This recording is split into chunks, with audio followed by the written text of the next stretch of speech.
Bonjour tout le monde et bienvenue dans ce briefing des marchés du 17 juin 2020.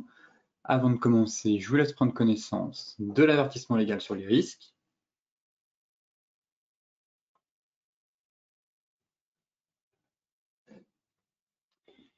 Et tout de suite, focus marché, en commençant par les bourses européennes qui ont terminé en forte hausse mardi, profitant essentiellement, on va dire, du soutien sans faille des banques centrales et d'un rebond plus net qu'attendu de la consommation aux États-Unis.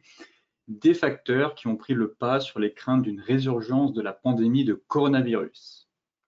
Alors, ces gains qui tranchent avec le repli provoqué lundi par la crainte d'une recrudescence de l'épidémie de Covid-19 en Chine et aux États-Unis sont dus entre autres à la diminution de nouveaux cas annoncés par Pékin, même si la situation y est toujours jugée, on va dire, préoccupante. La hausse s'est toutefois atténuée brièvement en cours de séance en réaction à la décision de la municipalité de Pékin de relever le niveau d'urgence épidémique de 3 à 2.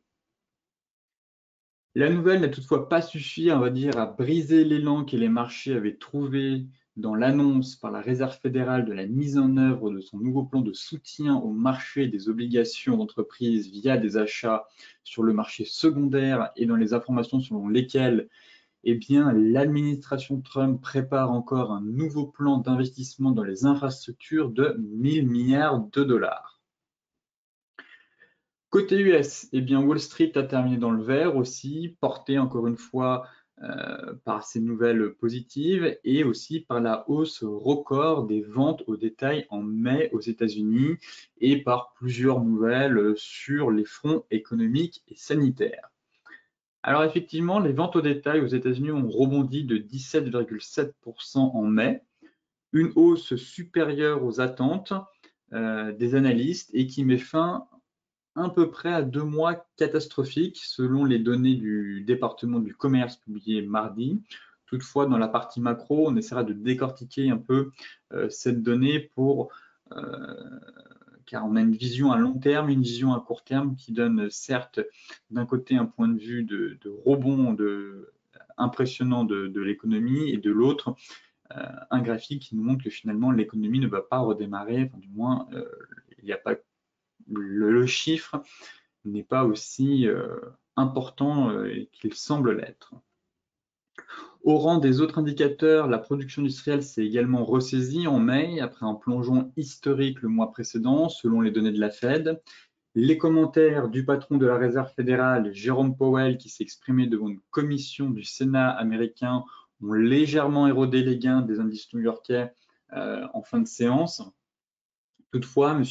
Powell a estimé que la vigueur de la reprise américaine était incertaine, même si les États-Unis se remettaient de la crise provoquée par la pandémie de Covid-19, et son vice-président, donc Richard Clarida, a relevé de son côté l'incroyable incertitude entourant la profondeur et la durée de la récession. Donc, tous deux se montrent quand même assez on va dire, pas aussi enthousiastes, mais n'ont pas autant d'assurance que les marchés concernant cette reprise en V et rapide de l'économie.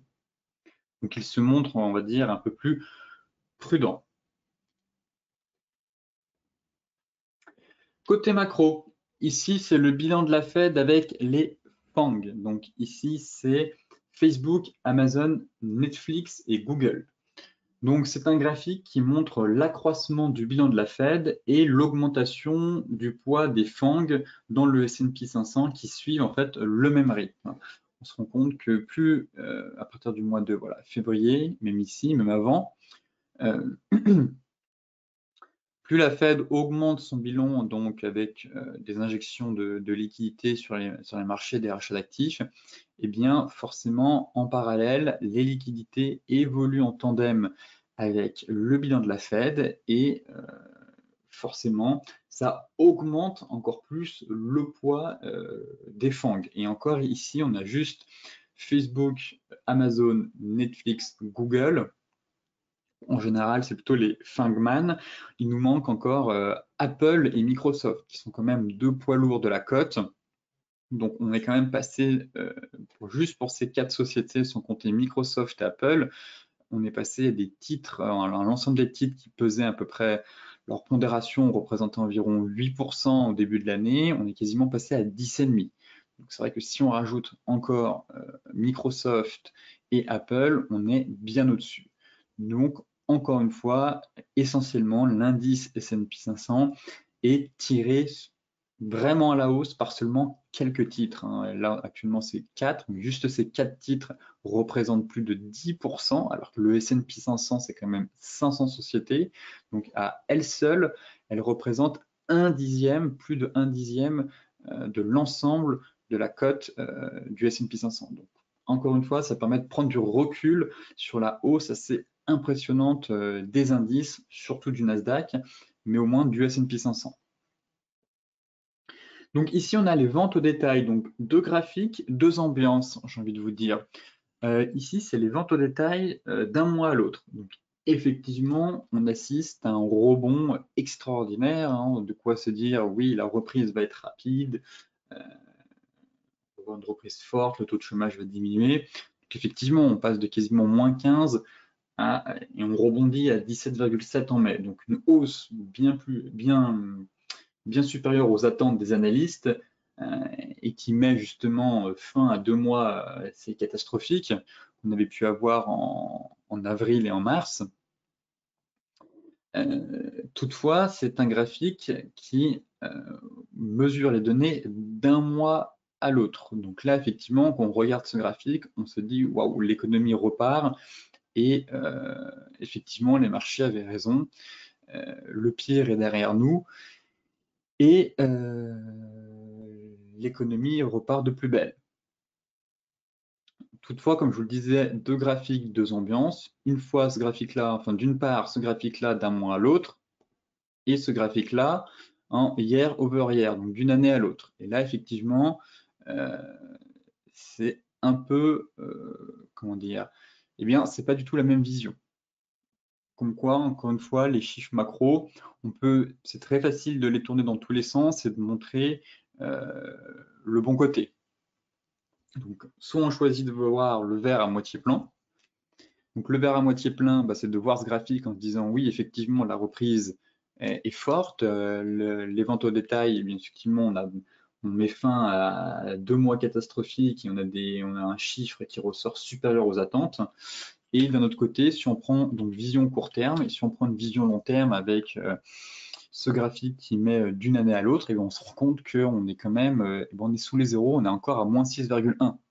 Donc, force est de constater qu'encore une fois, les chiffres, on peut les interpréter un peu comme on veut, mais les chiffres, eux, ne mentent pas. Et donc, sur une vision de long terme, si on prend ce graphique essentiellement, qu'on se base sur ce graphique d'une année à l'autre, eh bien, on se rend compte que les fondamentaux ne sont toujours pas au rendez-vous. Certes, on a fait un point bas, ici, on a sûrement fait un point bas, ça je n'en doute pas.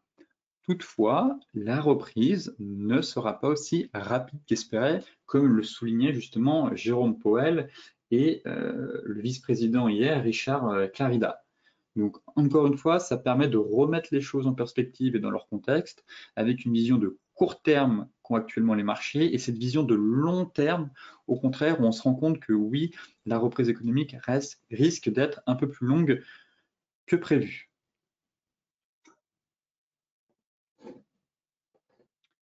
Côté graphique maintenant, tout de suite, avec le CAC 40 qui prend encore 1% ce matin.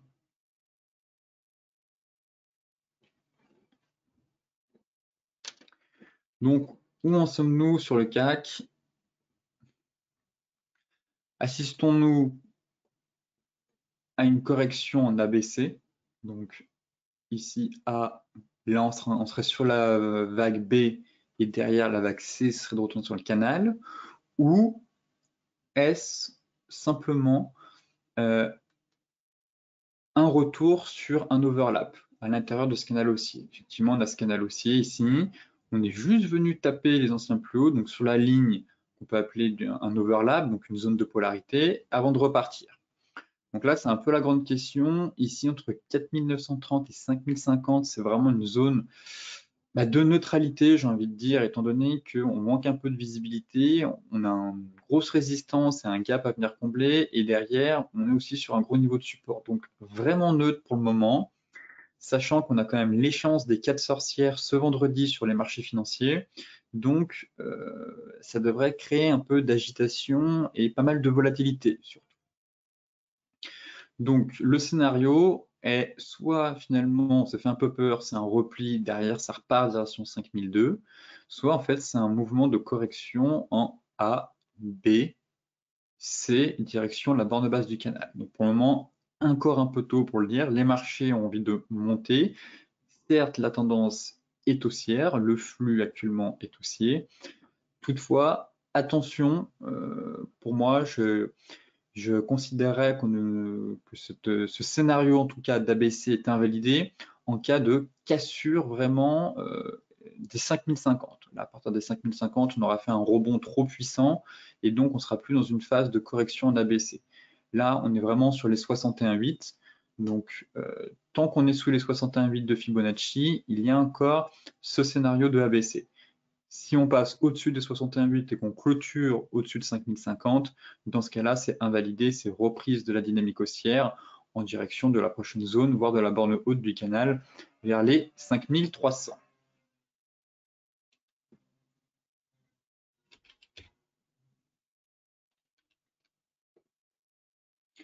Le DAX, c'est exactement la même chose, même constat, on est dans un canal haussier. Et on se rend compte que on pourrait avoir aussi une correction soit en ABC, soit avoir un retour sur la borne basse du canal.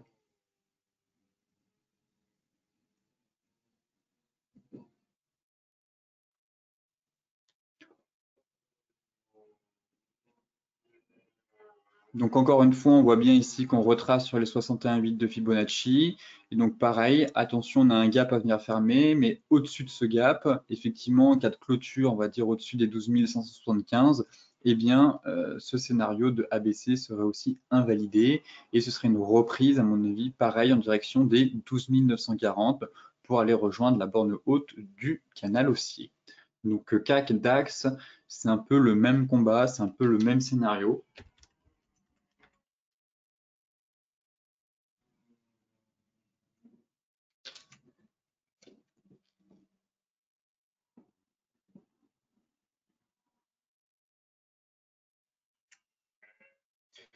Concernant le Dow Jones, eh bien pareil, on a toujours cette Island Reversal qui est en place, elle n'est toujours pas invalidée. Toutefois, le marché, lui,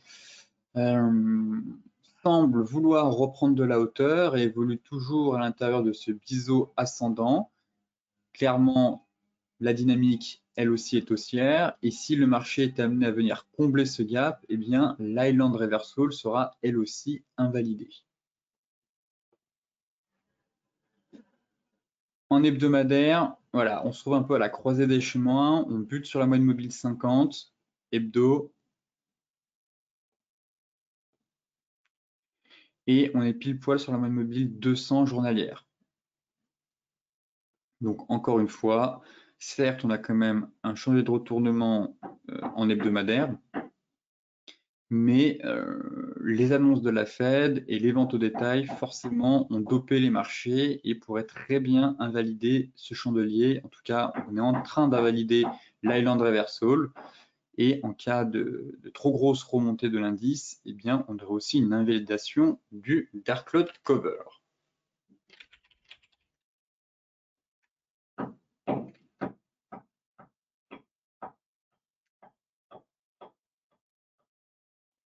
L'euro USD en place dans cette divergence baissière, toujours. On a eu une belle phase de baisse hier. On est en train d'enfoncer le support à 1,1270. On a toujours cette divergence baissière. Et donc, pour le moment, on pourrait très bien assister à un repli en direction des 1,1180 et des 1,1075.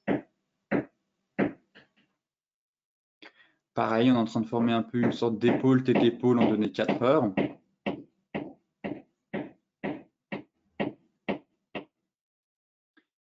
Et la cassure de la ligne de coupe permettrait d'aller chercher l'objectif théorique situé à 1,1075.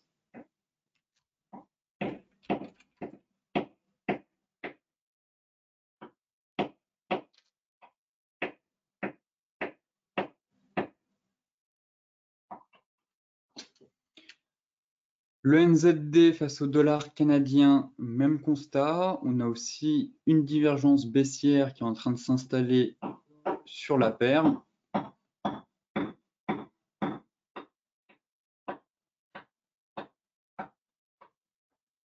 Comme évoqué dans les stratégies bourse, on avait cette oblique baissière, du moins ce canal baissier qui venait coiffer les prix.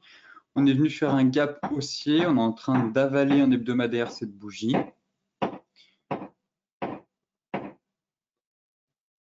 Et en journalier, on est en train de former, en tout cas, une divergence baissière sur RSI. Donc pareil, on pourra assister de nouveau, là le RSI a validé cette divergence baissière, on a eu un pendu avec un avalement, on pourrait accélérer en direction des prochaines zones situées en direction des 0,8615 voire 0,8545.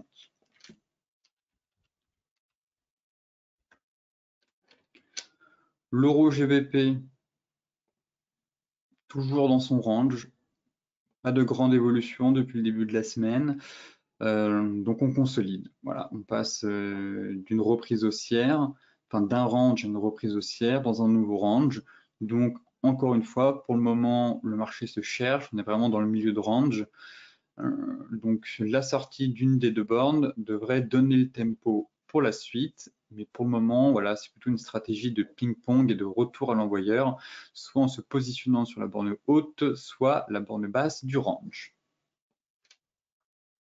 Les matières premières avec le gold. Le gold qui cède un peu du terrain encore ce matin aussi, une nouvelle fois, qui de nouveau reprend appui sur la moyenne mobile 50, est venu chercher la borne haute du range, mais pour le moment, n'a pas envie de casser les 1750. Donc on est toujours dans cette grosse phase de consolidation. On est venu chercher la borne haute, milieu de range. Donc encore une fois, peut-être que la moyenne mobile 50 va servir d'appui, de relancer cette dynamique. Sinon, direction la borne basse. Et encore une fois, stratégique, comme sur l'euro GBP, de trading range entre ces deux bornes. Pour les autres, eh bien, il faudra attendre encore une nouvelle fois la cassure d'une de ces deux bornes pour avoir une direction claire et accompagner le flux à venir. Le Brent qui a pris 3% hier, finalement, on est vraiment dans une phase de neutralité sur le Brent, j'ai l'impression. On hésite entre les deux bougies, le niveau de support et de résistance entre 41,5 et 37,3. En tout cas, en journalier, pour le moment, ça donne l'impression qu'on a plus une consolidation, une phase de latéralisation des prix plutôt qu'une phase de correction. Et tant que, voilà, pour moi, le niveau à surveiller, ce sera la cassure des 37,3. La cassure des 37,3 donnera un signal baissier en direction des 32.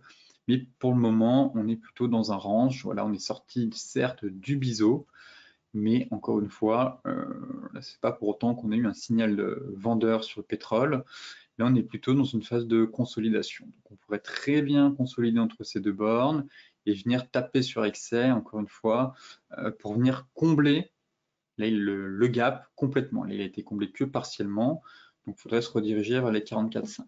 Il manque encore de visibilité pour affirmer qu'il y a vraiment un range. Ce serait bien d'avoir un deuxième point de contact sur la borne haute. Toutefois, vu le scénario, vu la configuration actuelle, on est venu tester une fois, deux fois ici, on peut commencer à anticiper ce range à venir sur le pétrole. Et même constat sur le WTI aussi, on est sorti, mais on est encore une fois dans un nouveau range. Avec la zone de polarité, on est sorti de notre biseau.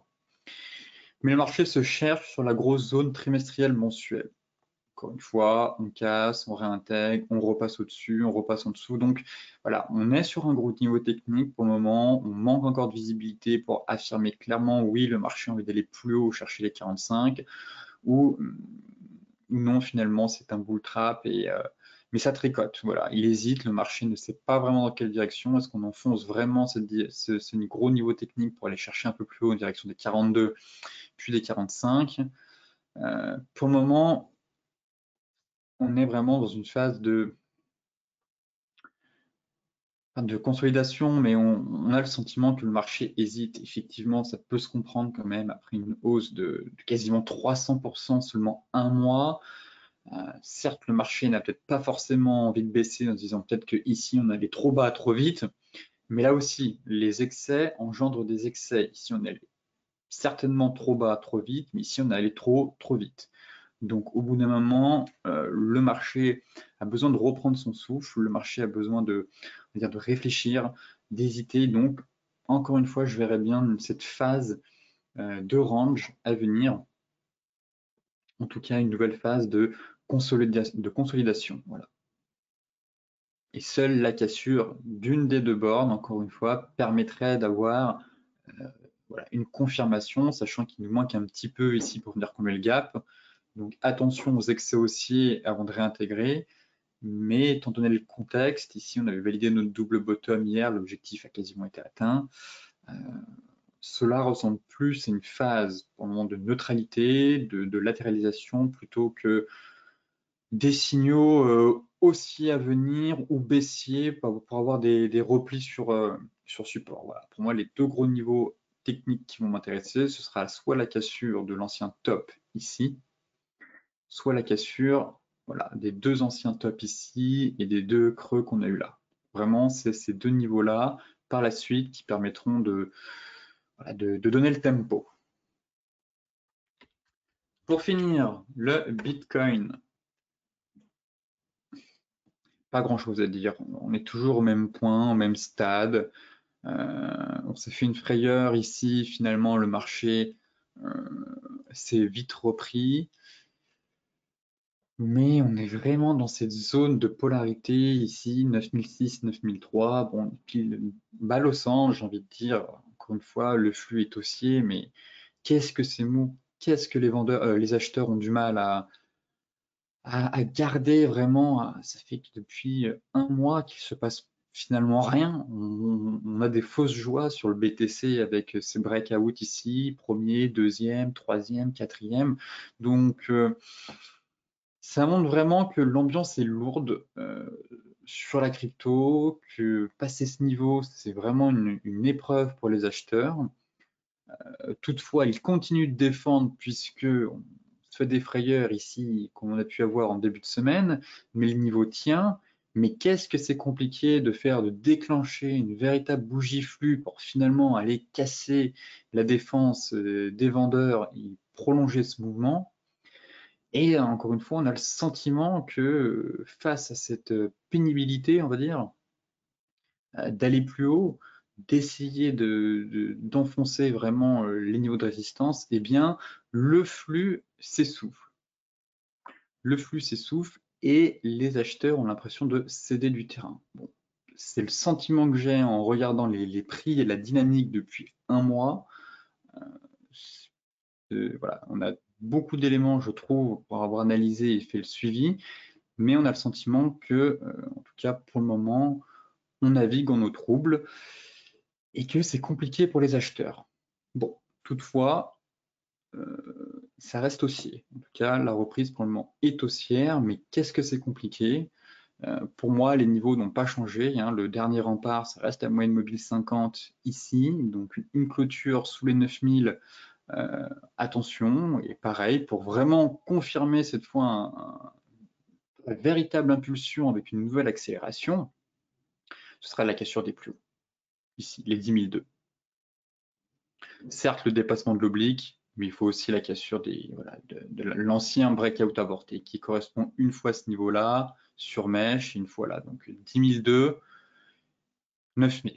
Entre, balle au centre, vraiment neutralité et sentiment quand même que le flux haussier perd un peu de sa vitalité.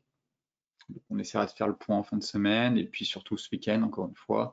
En général, les cryptos ont tendance à pas mal bouger durant le week-end, surtout le dimanche. Sur ce briefing des marchés touche à sa fin. Comme d'habitude, pour celles et ceux qui souhaitent consulter l'intégralité du briefing des marchés, je vous mets l'article dans la description de la vidéo. Pour les autres, n'hésitez pas à vous inscrire la semaine prochaine pour le webinaire avec Khalid El Bouzidi, auteur de 3 ouvrages. Donc, il sera mon invité et nous discuterons Ishimoku. Ce sera surtout un webinaire assez avancé, on va dire, pas spécialement pour les débutants. Je vous invite quand même à revoir les 2 premières parties sur l'Ishimoku si vous souhaitez vraiment approfondir cette dernière partie avec Khalid. Et le thème, ce sera consacré essentiellement autour du trading range. On rentrera directement dans le vif du sujet.